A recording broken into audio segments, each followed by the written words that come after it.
This is Coffee with God, and I am Father Jose.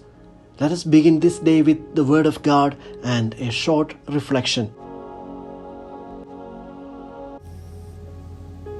A reading from the Holy Gospel according to Luke, chapter 18, verses 35 to 43. The passage is taken from the Message version of the Bible. He came to the outskirts of Jericho. A blind man was sitting beside the road asking for handouts. When he heard the rustle of the crowd, he asked what was going on. They told him, "Jesus the Nazarene is going by."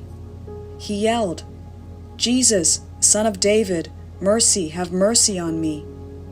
Those ahead of Jesus told the man to shut up, but he only yelled all the louder, "Son of David, have mercy on me."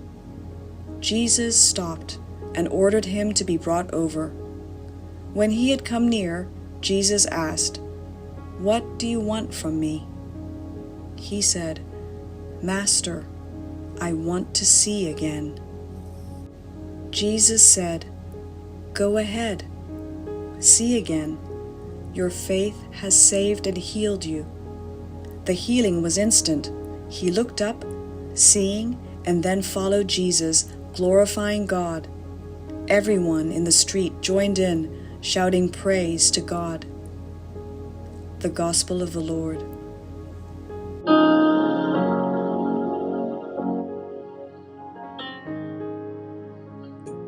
Reflections on the Holy Gospel according to St. Luke, chapter 18, verses 35 to 43.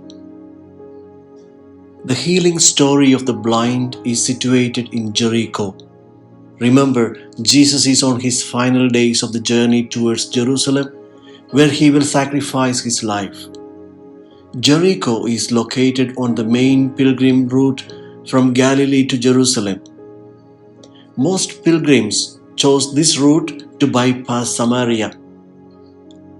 Writing this passage for his community of believers, Luke invites all those who wish to follow Jesus to get healed of their spiritual blindness. The blind man of Jericho represents all those who wish to start their journey with the Lord. He symbolizes the potential disciple who at the beginning of his journey is blind and gradually comes to the knowledge of the Lord, and finally he can grasp the message of Jesus fully. He is able to see. The blind man addresses Jesus with the title Son of David. In those days, this title acknowledged one's allegiance to the political power center. The Son of David, they believed, would chase the Romans and other external powers away. The initial understanding of a disciple who begins his journey is minimal. He is blind and does not understand the true identity of the Messiah because his initial information is all hearsay. In the case of the blind man of the Gospel, he got the information from the crowd. Luke was writing his Gospel 50 years after Jesus' death and resurrection. After all those years of life in faith, Luke had the clarity of understanding about what kind of king Jesus was. He narrates that the opportunity of the blind to approach Jesus is also given to everyone who wishes to follow Jesus. But one has to be clear on what one wants from the Lord. The request of the blind was to see again. He is guided from the darkness to the light of the knowledge of Christ.